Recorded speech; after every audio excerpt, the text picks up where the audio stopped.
بسم الله الرحمن الرحيم. اللهم لا تؤاخذني فيه بالعثرات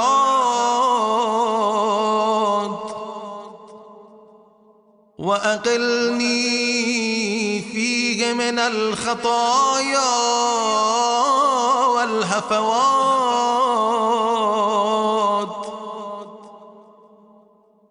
ولا تجعلني فيه غرضا للبلايا والآفات بعزتك يا عز المسلمين.